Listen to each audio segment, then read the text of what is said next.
Bienvenidos y bienvenidas, como se dice ahora, todos y todas. Mi intervención no es para retomar simplemente las exposiciones de Agamben, o sea, sino sobre esas intervenciones. Voy a un poco exponer algunos conceptos de Agamben y también hacer algunas consideraciones en varios sentidos críticas. Pero lo primero que uno tiene que saber es entender de qué estamos hablando y qué estamos discutiendo. Más que una exposición lineal, se trata de puntos que se irán entrelazando para al menos intentar comprender una problemática. Como ustedes saben, si no se enteran ahora, en la editorial Quolibet hay en la página web de la editorial Quolibet, que es una editorial, una magnífica editorial italiana de la ciudad de Macerata. En la página web hay una columna en la que se publican regularmente intervenciones de Giorgio Agamben. Esas intervenciones, algunas han aparecido en algunos diarios muy importantes, como recientemente la Neue Zürcher Zeitung, y también en diarios italianos. A veces no. No todas esas intervenciones están dedicadas a la actualidad de la pandemia, pero las que han tenido más repercusión de esas sí.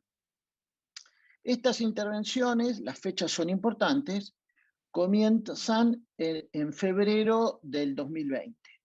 Más exactamente el 26 de febrero del 2020, que es la primera intervención sobre la pandemia. Algunas de estas intervenciones, unas 16, aparecieron en un formato libro bajo el título ¿En qué punto estamos? Una política de la pandemia. Y después Agamben ha seguido incorporando intervenciones como las tres que brevemente voy a retomar seguidamente. Pero me gustaría ir sobre la primera intervención, la del 26 de febrero del 2020, que de algún modo es el punto sobre el que apoyan todas las otras. Aunque uno podría sacar ese punto, y esto también me interesa subrayarlo, y no significa que las otras pierdan sentido. Pero, en todo caso, la línea argumentativa de Agamben se apoya frecuentemente o remite frecuentemente a esta intervención del 26 de febrero del 2020. Esa intervención se titula La invención de una pandemia. Y desde el punto de vista conceptual, lo que le interesa sostener a Agamben en esa intervención del 20 de febrero del 2020 es, por un lado, que la pandemia es una invención. O sea, que no hay razones científicas, digo, es febrero del 2020, y remite a un documento del Consiglio Nazionale della Ricerca, que sería algo así como en Argentina el equivalente al CONICET o al CONICIT en México, y otras instituciones semejantes en los países latinoamericanos, según la cual, cito, ante lo que nos encontramos es una influencia normal, no muy diferente de las que se repiten cada año, y Agamben de esta conclusión saca que, agotado el terrorismo como justificativo del estado de excepción, se inventa una pandemia para seguir gobernando en términos excepcionales. Entonces, hay dos elementos en la intervención de Agamben. Que la pandemia, uno podría decir que es negacionista en esto, que la pandemia no existe, no significa que no exista el virus, no significa que no existan los muertos, Pero la propagación del virus y la cantidad de muertos no justificaría hablar de una pandemia. Y que si eso se hace, y esta es la segunda tesis, es para profundizar un estado de excepción en el que ya vivimos un modo de gobernar suspendiendo las libertades constitucionales que constituye para Agamben el paradigma del gobierno al menos en el siglo XX. Y refiriéndose al caso italiano, Agamben sostiene que ni siquiera en el fascismo el país vivió un periodo excepcional tan amplio en cuanto a su duración y en cuanto a su alcance. Y que esto constituye una situación claramente excepcional, mucho más allá de lo que esto significa en términos jurídicos. La noción de invención vincula de este modo una realidad sanitaria, los contagios, los muertos, el virus, con una realidad política que es la suspensión de las garantías constitucionales, o sea, el estado de excepción. Este es el punto sobre el que apoyan en general las intervenciones de Agamben. Sobre este punto me gustaría hacer como dos observaciones, ¿no? La primera observación es que, miren, finalmente en términos agambenianos, quizá en esto Agamben tenga razón, nunca podemos hablar de normalidad. No es que aquello que dejamos de lado era lo normal. Ya vivíamos en un estado de excepción. En todo caso, eso a lo que nos referimos como la normalidad prepandemia ya era una anormalidad. Era la normalidad de la excepción. Y por otro lado, esto que vivimos ahora tampoco es completamente anormal, porque lo que hace finalmente es profundizar una normalidad que ya existía con el nombre de normalidad. Y esa sería la trampa del estado de excepción justificado en términos de pandemia según el razonamiento de Agamben. Esta es la primera observación. La segunda observación es que es preguntarnos, y hacia ahí vamos a volver después, es si podemos independizar estas dos tesis. Y quizá el modo de independizar estas dos tesis, y es lo que me interesaría subrayar, no consiste en decir que, bueno, no hay pandemia, sino supongamos que hay pandemia, sin discutir ese hecho. Supongamos que es así. Y supongamos que eso es un dato médico y científicamente comprobado. Indiscutido en todo caso. Supongamos que eso es así. Si eso fuese así, porque acá me parece que está el punto teóricamente más interesante. Si eso fuese así, ¿puede el Estado, hasta dónde puede el Estado, si es que puede, actuar en términos excepcionales? Porque si yo acentúo el concepto de invención, puedo caer en la trampa de decir, bueno, ¿qué pasa si no es una invención? O sea, entiéndanme, estoy haciendo un análisis conceptual, no estoy discutiendo si eso no es una invención, sino qué pasaría si no lo fuese, en términos conceptuales y en términos jurídicos. Plantear eso es un modo de desarmar también la posición de Agamben, no necesariamente porque esté mal, no digo si está mal o está bien, digo, desarmarla para entender cómo funciona y cómo podría funcionar de otra manera, del mismo modo que uno desarma muchas cosas, no solo cuando era chico, sino también cuando uno es grande, le gusta desarmar cosas para ver cómo funcionan los mecanismos, en este caso los mecanismos conceptuales. Ese es un primer punto. En las últimas intervenciones que no están incluidas en la publicación titulada ¿En qué punto estamos?, Agamben introduce algunos conceptos que sí que me gustaría retomar, ¿no? Tres al menos de esos conceptos me interesan mucho. El primero es el eje argumentativo de una intervención que se llama El rostro y la muerte, donde Agamben intenta vincular el hecho social de que todos nos cubrimos en público nuestro rostro con barbijos o tapabocas, o como ustedes quieran, al hecho de que también socialmente la experiencia de la muerte ha desaparecido en contemporánea con el ocultamiento del rostro.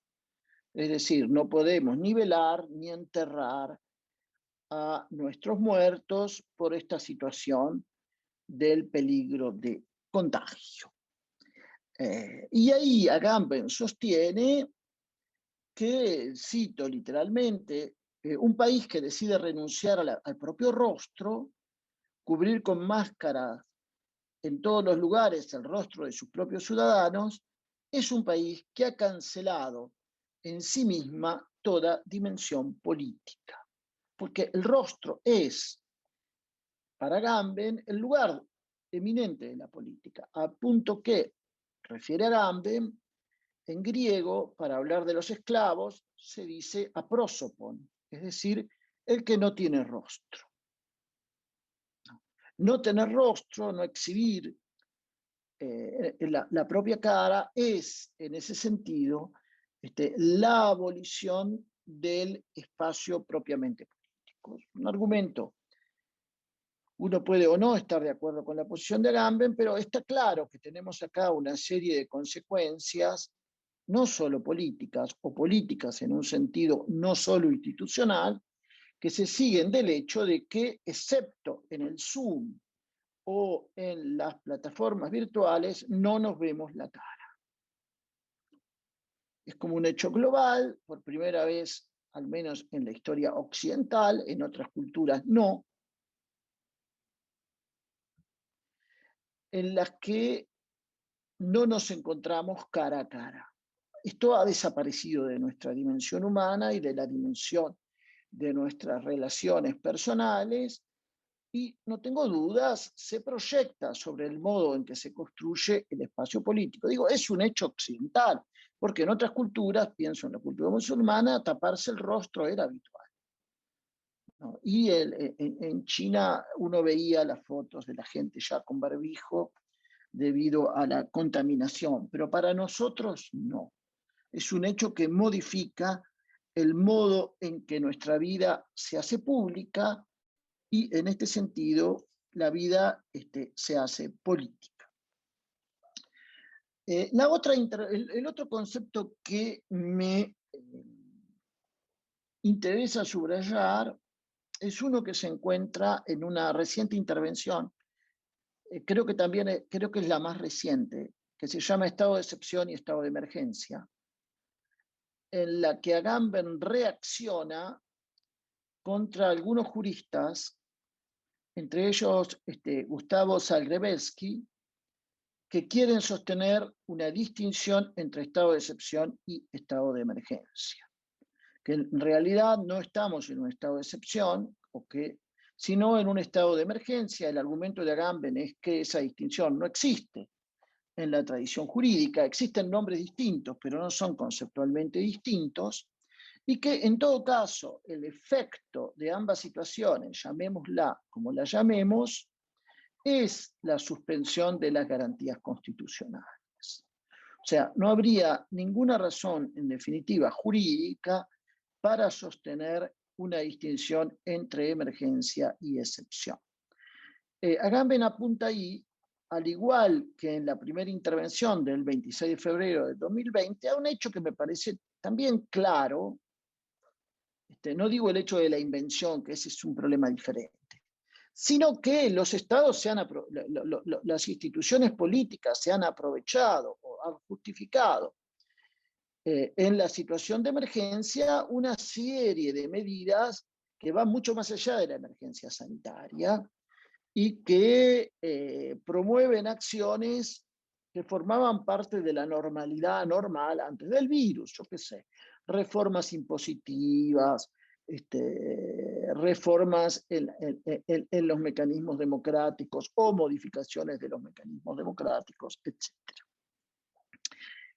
Y de las últimas intervenciones, hay una que se titula La vida desnuda y la vacuna, donde Agamben introduce una idea interesante, que es esta. Se pregunta cuál sería la figura actual de la vida desnuda, ¿no? Ustedes saben, de la vida expuesta a la muerte, y en este caso expuesta al virus, esta es la idea, de esa vida desnuda en el volumen de 1995, la figura había sido la del Homo sacer, ¿no? En esta intervención, y este concepto me resulta particularmente interesante, Agamben sostiene que la nueva figura del Homo sacer es el enfermo asintomático, es decir, el que puede estar enfermo o no, pero en definitiva expuesto al virus. Y esa es, en definitiva, la situación de todos nosotros. Todos nosotros somos, en este sentido, enfermos, virtualmente enfermos asintomáticos, donde la noción de virtualidad no remite a las redes o a Internet, sino a esto que ya Foucault calificaba como el individuo peligroso. Esto en cuanto a Agamben, no sé si ya me excedí, porque estoy como por la mitad, Constanza, vos me harás gesto, yo no me doy cuenta, pero todavía 5 minutos. Sí, tenés 5 y hasta 7 te damos. Bueno, 7 es una barbaridad ya. Bueno. A mí me gustaría contrastar esta posición de Agamben con algunos elementos críticos que tomo de los textos Foucaultianos, remitiéndome a esas célebres conferencias en Río de Janeiro de 1974, que fueron dictadas en un lugar que se llamaba Instituto de Medicina Social, Centro Biomédico.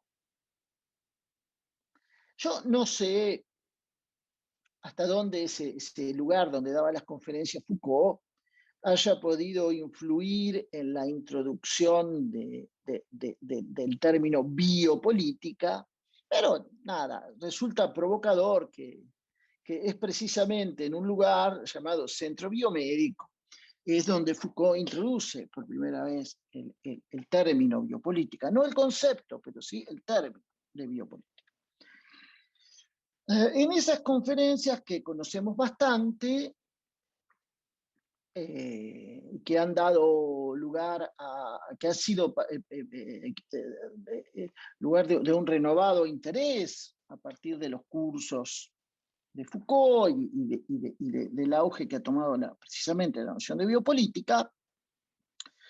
En esas conferencias, Foucault lleva adelante lo que bien podría denominarse una lectura médica de la modernidad.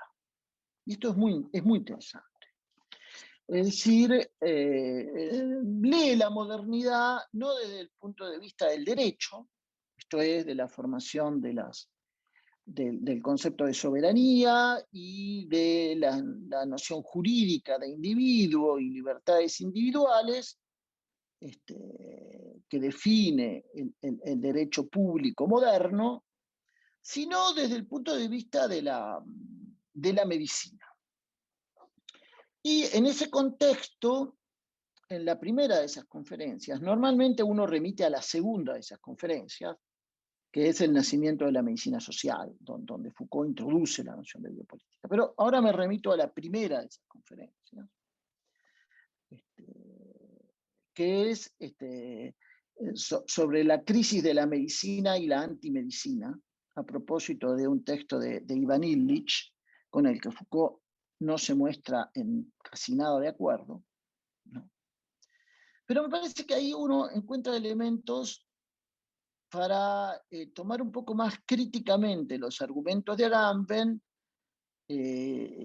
aún manteniendo la criticidad de los elementos de Agamben. Porque yo creo que hay un argumento de Agamben que es claramente cierto, independientemente del virus, que es la extensión que cobra el estado de excepción. Pero esto es independiente del virus. Sucedía antes y ahora se ha acentuado. Y aunque exista una pandemia, cosa de lo que Agamben duda, pero aún en ese caso, ¿no?, la pregunta realmente importante es hasta dónde se puede ir con el estado de excepción, aunque haya pandemia, aunque no sea una invención. Me parece que ese es el punto que tenemos. ¿Y qué es lo que sucede con eso? Entonces, en la primera de esas conferencias hay al menos tres conceptos que desde mi punto de vista vale la pena retomar. Uno es el concepto de somatocracia. Foucault se refiere al momento que sitúa en el siglo XVIII en que el Estado moderno no es que se hace cargo simplemente de la salud, sino de la vida. Porque este es el problema, este me parece que es uno de los aspectos que frecuentemente descuidamos. La situación en la que nos encontramos no es simplemente un problema de enfermos y sanos, sino de la relación entre el poder y la vida biológica, más allá de los enfermos y de los sanos.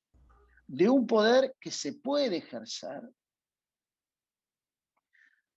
a nivel de la vida como fenómeno biológico de la especie, no como fenómeno biológico individual, si yo tengo fiebre o no, sino si se ha modificado, o sea, a partir del momento en que la humanidad, que es este momento que Foucault sitúa en el siglo XVIII, tenemos la capacidad de actuar sobre la vida como vida. Bueno, ahí surge una somatocracia, ¿no? Gran parte del trabajo de Foucault, de hecho, podría titularse Una historia del cuerpo. Incluso Arqueología del saber podría ser una historia del discurso en su aspecto corporal, es decir, material, ¿no? Pero de esa historia del cuerpo, la modernidad es el capítulo en el que nosotros nos encontramos, y ese capítulo se define por lo que bien podríamos caracterizar en términos Foucaultianos como la formación de un poder pastoral sobre el cuerpo, cuyo objetivo es la vida. En esa conferencia Foucault hace un paralelo, dice, bueno, esto que sucedió acá es equivalente a lo que sucedió cuando Constantino oficializó la religión cristiana en Occidente. Ahí se formó un poder sobre las almas y acá se formó un poder sobre los cuerpos, a los que da este nombre de somatocracia. Segundo concepto que me interesa es este de biohistoria, ¿no? ¿Por qué? Bueno, porque, ¿cómo introduce Foucault ese concepto? Bueno, a través de la relación entre cientificidad y eficacia. Es decir, no los problemas que la medicina genera porque un médico puede ser ignorante y te cura mal, o porque te excediste con los medicamentos y te intoxicaste, sino los efectos que puede producir, y por lo tanto, en términos de eficiencia, la cientificidad como cientificidad. Es eso lo que abre el capítulo de la biohistoria. Esto es la capacidad de modificar la vida de la especie como especie. Por primera vez, la vida de la especie como especie accede a la historia. En estos días hemos leído, bueno, que posiblemente el virus, es una sospecha que cada vez tiene más argumentos a favor, no es que se produjo por una mutación natural, sino que ha sido producido por la propia ciencia y transmitido por la propia ciencia. Entonces, ¿Qué quiero decir con eso? Aun cuando la ciencia diga, bueno, miren, es una pandemia, eso no nos exime del análisis político de la medicina en la sociedad occidental, sobre lo cual voy a leer algo después. Y el tercer punto, obviamente, es esta idea de una medicalización indefinida en muchos sentidos, es decir, una medicina que desborda ampliamente el ámbito de lo normal y lo patológico, de la salud y de la enfermedad, e invade en gran medida otros campos, sobre todo el campo de la política. Un cuarto concepto, dije que iban a ser tres, pero bueno, agrego uno más porque tengo unos minutos, que es esto que Foucault llama la economía política de la medicina, la manera en que este saber eficiente y científico está entrelazado con los dispositivos, no solo políticos, sino económicos. Acá hemos discutido los últimos tiempos acerca de la liberación de las patentes, no liberación de las patentes. Siempre es un argumento interesante. Me pregunto si, quizá podemos volver sobre esto en las preguntas, si no sería bueno, estratégicamente, más que pedir la liberación de las patentes, a la que no me opongo, grabar impositivamente las ganancias de los laboratorios más allá de determinado margen. No, por ejemplo. No. Como punto de conclusivo, o sea, ¿hacia dónde apunto con todo esto? Bueno, apunto a que podríamos desarmar el argumento Agamben, deshacernos del problema de la invención. No somos médicos, pero podemos aceptar que hay una pandemia, pero aún aunque fuese así, eso no nos exime de dos cosas. Una, que no justifica una extensión indefinida en muchos sentidos del estado de excepción. No digo en cualquier sentido, porque puede haber limitaciones, pero tenemos que saber cómo son, cómo se controlan, cómo, etcétera, etcétera, etcétera, etcétera. Eso por un lado. Pero por otro lado, que la medicina no puede ser finalmente lo que decida, solo la medicina, lo que decida qué es la vida para cada uno de nosotros.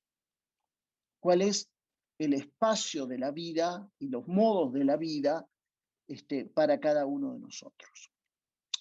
A manera conclusiva, leo un breve párrafo de esa primera conferencia. Uno de los párrafos conclusivos dice: la medicina no debe ser ni rechazada ni adoptada como tal. Y ese es lo que me parece a mí, ¿no? Esa forma parte de un sistema histórico, no es una ciencia pura, forma parte de un sistema económico y de un sistema de poder. Y acá es otro de los puntos. Es necesario, y esta me parece la tarea, determinar los vínculos entre la medicina, la economía, el poder y la sociedad, para ver en qué medida debemos rectificar o aplicar determinado modelo. Es decir, de nuevo, deberíamos recurrir a un análisis detallado de este dispositivo biomédico, que no es, insisto, una ciencia pura, ni puede reemplazar finalmente, ni puede ocupar finalmente el espacio de la política. Bueno, con eso concluyo. Paso la palabra a Costanza para continuar con el seminario.